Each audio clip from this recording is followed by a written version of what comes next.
Hey, what's up, everybody? Another episode of Heat and Receipts coming at you. Before we get any further, hit the like button and subscribe. Today's topic is that match of blood and guts. That was an amazing match. Let's get into it.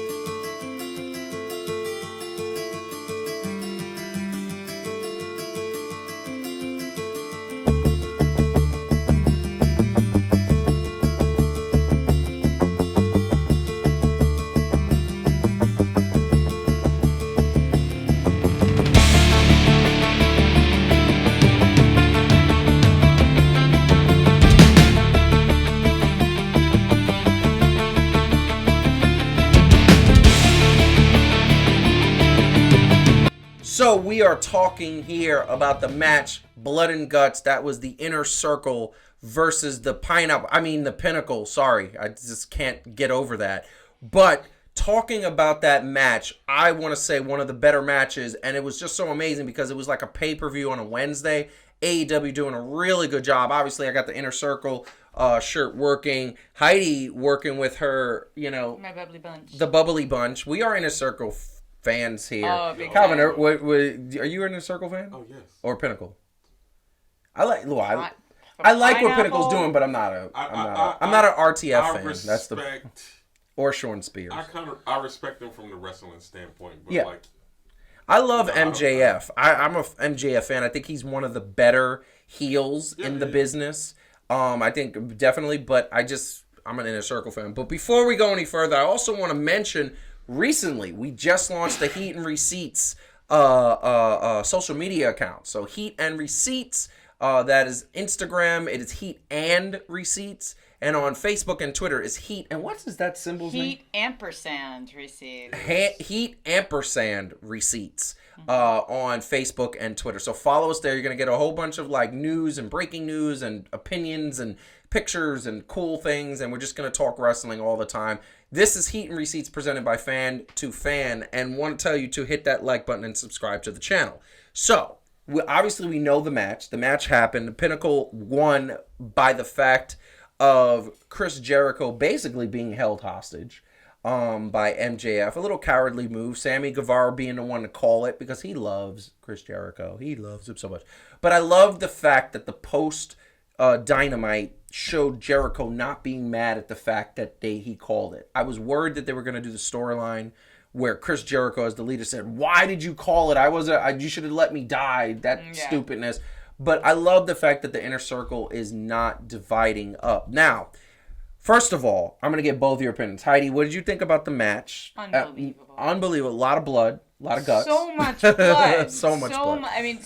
So We're showing that right fierce. now. It would literally be easier, a lot faster to count the guys that didn't bleed than to count it to name all the ones that did. Yeah. And I mean, I actually thought, both dudes from FTR were gonna die. Yeah. Sammy was Oh my bloodied God. up. Jericho was MJF was a mess. I mean, honestly, I think just about everybody was bleeding except maybe Wardlow.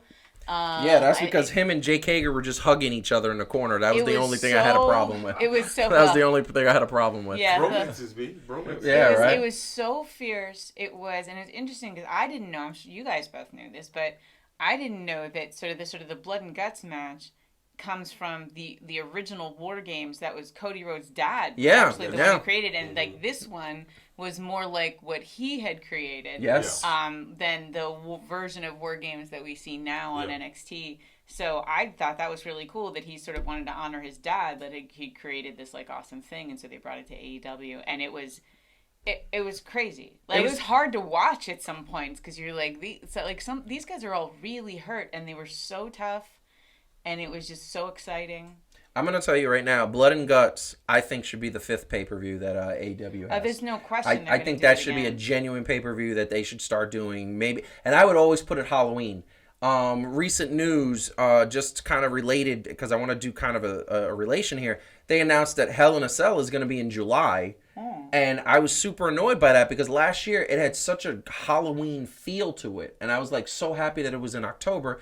and they're moving it to July because I'm sure they're going to do something with the Fiend and they want to get him back in it. And it's like, it's such a horrible thing that I think they're doing. Blood and Guts is the perfect October pay-per-view. I love that. I think it was amazing. I think probably Jon Moxley is already saying, like, if you do another one of these, I want to be a part of it. And I'm not in it, I'm going to kill somebody. Right, yeah. Right, yeah. Because you know he wants in. Calvin, what did you think about the Blood and Guts match?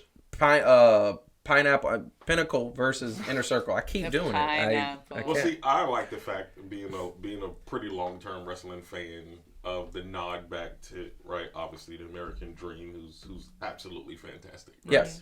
But the fact that they could do it in such a way where you can draw in new fans also, right? So, like, it's a great piece of storytelling. You didn't have to get too much into the match or whatever. Even if you didn't know that piece, you could still enjoy it, I believe. Mm-hmm. Right? So I think they did a good job of helping the long-term fans give a nod back to something and go, okay, well, let's see how this works. Yes. And obviously it worked because you have 10 great performers. Yeah. Ring, right? Like, absolutely. All of them were believably in the match, right? Like, that any one of them could, like, win. Oh, my God. And I love Sammy Guevara. Like, every time I see this dude, Sammy is...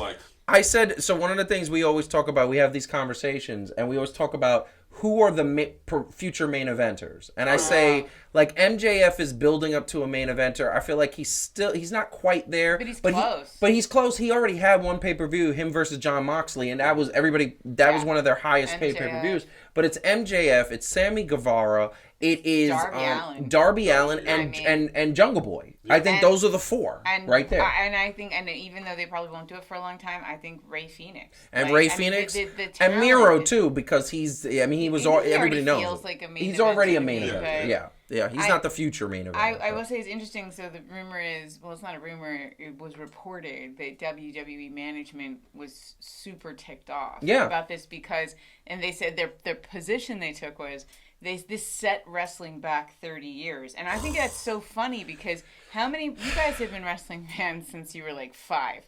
How many wrestling, I'm going next. How many wrestling fans don't wish it was like it was 30 years ago, right? I mean, like, not that's many. And a lot of the superstars at WWE loved it, but what it really clearly signals to them, if this is what management is saying, is if you want to be in things like this, you're going to have to leave WWE. You know what set back wrestling 30 years? Bobby Lashley and Lana. You know what set back wrestling 30 years? Dana Brooke and Mandy Rose. You know what set back wrestling? Lana. You know what set back wrestling? The fact that you don't cross promotion the way AEW does, those are some of the things that set back wrestling. Oh, let us not forget the fact that you can't have you have a storyline where an eye gets lost, and we're supposed to believe that Rey Mysterio lost an eye, and then 3 months later he grows it back. Yeah. That's what set wrestling back 30 years. That's the horrible thing. I just think it's like honestly, like, this is deliberately supposed to remind you of a time that a lot of wrestling fans are like, those were the good days. Like, so, like... Well, to me, that statement was like, hello, Kettle, this is Pot. Right? Yeah. How dare you do what we were doing? Oh, and by the way, right? So let me explain. So... Everybody remembers one of the best matches in recent memory was the NXT War Games with Shayna Baszler's team versus Rhea Ripley's team, right? Wasn't that one of the best? Yeah. And that was the same thing. But the only thing is, AEW did it better. Of course they did. Because AEW had blood. See, WWE doesn't believe in having blood on their females unless it's an accidental punch by Nia Jax. And yet was not that something that the fans reacted to as one of the most exciting moments in women's wrestling? Like, yes. The intensity of these two groups with that amazing backstory. Wow. They have built this story with MJF and versus the Inner Circle and versus almost Jericho. A year. And it has paid off. All the twists and turns, all the nuances of oh, he's with them, no, he's not. Now he's trying to drive them apart. And then it culminates in these two groups of guys who want each other dead. Yeah. And that's what they gave us. They gave us something that looked so real. It didn't matter that there were no belts involved. It didn't matter. None of that mattered. This felt like war, like a movie that had been set up to watch. I want to say, so the one thing I will not so much disagree, but I am going to point out. So I'm going to be honest with you. I don't want to see Jericho versus MJF. I know they're going to do it because they have to. No, that's not the interesting That's part. not the interesting. You know who's more interesting? I want to see Proud and Powerful, Ortiz and Santana versus FTR for the belts. Yes. And the problem is They gotta get them. the Young Bucks have the belts right now. And the other, I think the more main event match, I want to see MJF versus Sammy Guevara. Absolutely, that's what That's the main event match right there. And by the way, I think Jericho wants that. Yes. Like that's what Sammy is being set up for. That's why he's have such. I think this is all being orchestrated so beautifully. And I will say that even though I am a huge Inner Circle fan, I think they made the right decision with how they ended it. Yeah. Because the Pinnacle had to win. Like you couldn't. Pinnacle needed that win, to be established themselves as dominant as they are, but they won dirty. Yeah, which was exactly how they were supposed to do it. And so Calvin, it was right. Because a lot of people criticized the way that match ended, Jericho falling off the cage, saying that the when he fell through, it looked very cheap. The cardboard looked cheap. What do you say about that? I don't see any of them falling through anything. Well, Jericho mentioned it also, right? Yes. Like anything you do, somebody's going to criticize. Somebody's going to have, and usually we know most of the people that criticize have never ever come close to doing. No, that is true. But we look at things and then you point out other people's flaws, and it's like, oh, you should have what? Like you're not going to do it any better. Yeah, that's true. 52. Yeah, Jericho's 52. Yeah, I think. Right? Yeah, 52. 50. First of all, at 40, I think he's 50. I think he's 50. At 40, if they was like, hey, fall off this cage, I'm gonna be like, ooh. He did almost hit his head. Like he got real close. And I will say, I get that in a way it's like it was so dramatic, right, with all the blood and everything, that him just sort of like landing on this thing and it could kind of and the sound it made, it kind of went like thump. Yeah. Like, and he was like, oh, that was a little bit of a, like, I wish he had gotten thrown into something that shattered, you know? Yeah. But it doesn't actually mean that wasn't still a scary fall. I just wish there was a different sound effect at the end. Yeah. But, like, whatever. Like, it was great. It was a great match. It was a great storyline. It's not stopping. Right. So here's the thing. Pinnacle won the first matchup. Pinnacle had momentum going in, and Inner Circle had momentum like the last Dynamite issue. But obviously the Pinnacle had the opening salvo. It's kind of been Pinnacle, Inner Circle, Pinnacle. Now it's Pinnacle on top. So are we gonna see this next match? Are we gonna see Inner Circle come out on top? And here's the thing: if we see Inner Circle come out on top, one, are they going to? Where do you go from there? Because now you did these two amazing matches. You got to have a best of three. You got to have winner take all at the next pay-per-view, right? Or a Dynamite coming up. But if we see the Inner Circle lose, where do they go with the Inner Circle? Because the next logical step for the Inner Circle, if they lose, is them breaking up. That's the next logical step if they lose this match. I don't think so.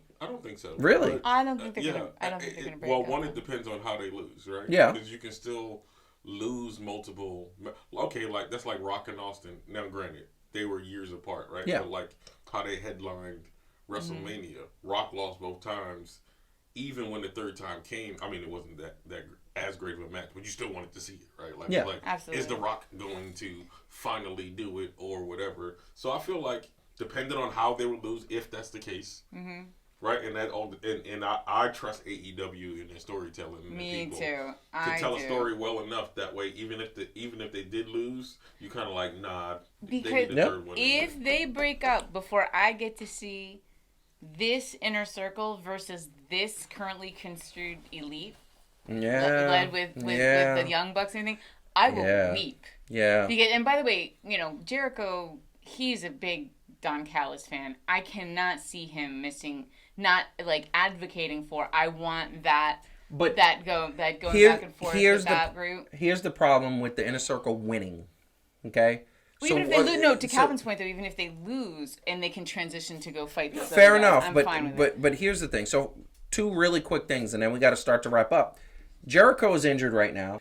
Also, on top of that, Jericho's about to go back on tour. The tour that was supposed to happen last March, but then COVID stopped that. He's about to go on tour with Fozzy, so I'm assuming he's going to get time off. Here's the thing. I think what's going to happen is Pinnacle is going to win. The Inner Circle is going to kind of go their separate ways for a little bit, and I think that Elite match versus the Inner Circle is going to happen when they come back, Jericho comes probably back. next year. And so I feel like that's the logical way to happen. I feel like, and look, they set this Pinnacle faction up to be the top, the Pinnacle. And by the way, 3 of the guys in the Pinnacle are set up to be the top in terms of FTR is one, MJF is another, and Telly Blanchard. He is supposed to be the premier manager. That's the way they've been setting him up. So it would be hard for me to believe that the Inner Circle is going to win this. Well, it's hard for that to believe that. Point. Yeah. But we are definitely going to get out of here. I want to thank everybody for joining us. Hit the like button, subscribe. Follow us at Heat&Receipts on Twitter, Facebook, and Instagram. We are definitely going to be back with another episode. In the next episode, we are going to be talking about Roman Reigns retaining his belt. And truthfully, where do we go from here? Because honestly, I feel like he's beat everybody. We're going to see another Uso matchup. I don't know. But this was fun. We hope that the Inner Circle gets their chance to go up against the Elite. I think that's going to be like a WrestleMania type main event. Like, that's awesome. But we want to make sure that leave a comment below. If you agree with us, tell us what you think about the show, about the topic, what we said. And definitely AEW, WWE, when they go back on live, we will be there too. In the meantime, keep watching wrestling. Have a good night and peace out.